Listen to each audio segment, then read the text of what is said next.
I loved this playful animation style. It seemed familiar, but it had its own unique spunky quality to it as well, and it was very vibrant and alive. Great textures, especially in the background. They really allowed our main characters to be on the simple side so that the background and the textures gave us context to who they are and gave some life to the scene as well. So there's always something to catch your eye, and I really appreciated that to give the context to and personality to these characters and their family. Brilliant attention to details, and I thought the premise was hilarious. As a younger sister, very relatable. I know that kind of feral competitive nature that sisters can get into, and it's usually for the frivolous things like who's going to have access to the mirror before we get ready. But I thought this was really funny. Great momentum and pacing in this piece. It just would not work if the pacing was starting to lag, but it was so well planned out. I could tell every single second was accounted for, which is necessary for animation, for short attention spans, and for the short format as well. So congrats. So this story really captures the relationship between these two sisters, the conflict of who gets to the bathroom first. Such a simple conflict, but it's heightened through the animated fight to get there. I like how it came full circle and you got to see the love between them even after all of the fighting. This definitely reminded me sort of like a Tom and Jerry style, where it's like this rivalry, but it's coded in love. Or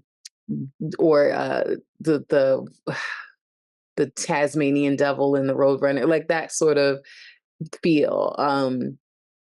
Where one up is they're all getting one up on each other. So it was really nostalgic for me. And I love that, we came to a compromise in the end and we saw the care. It's a really realistic representation of a bigger and younger sister dynamic. Great, fun little piece.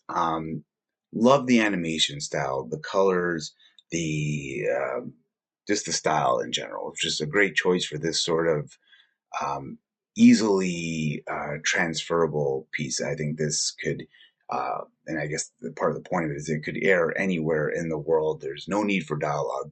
It does a great job at telling a relatable story visually with nothing more than laughs and grunts and that sort of thing. And so really smartly done and not easy to do that.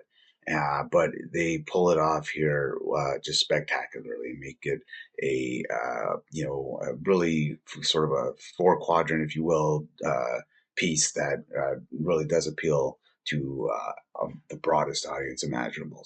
I think what it makes this creative and fun is that they use and utilize what we would use to get ready for the day and the surroundings with their home to further along the story, whether it's throwing a toothbrush at a sister's head down the hall or using floss to fly on a ceiling fan to then turn that ceiling fan on to make a little bit more chaos and out of control. They're fighting it to get towards the bathroom and willing to draw blood for it.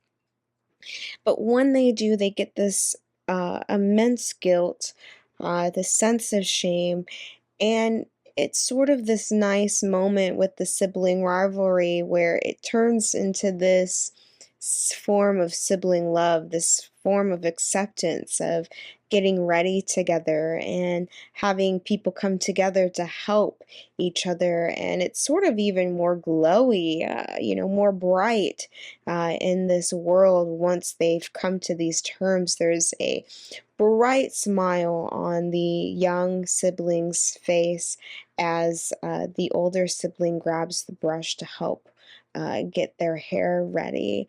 And that sort of just goes to show of just this balance between sibling rivalry, sibling love, and the humor that exists within the home of this instances that can occur when you are children and trying to just go about your own little world and realizing you're not the only one that lives in it.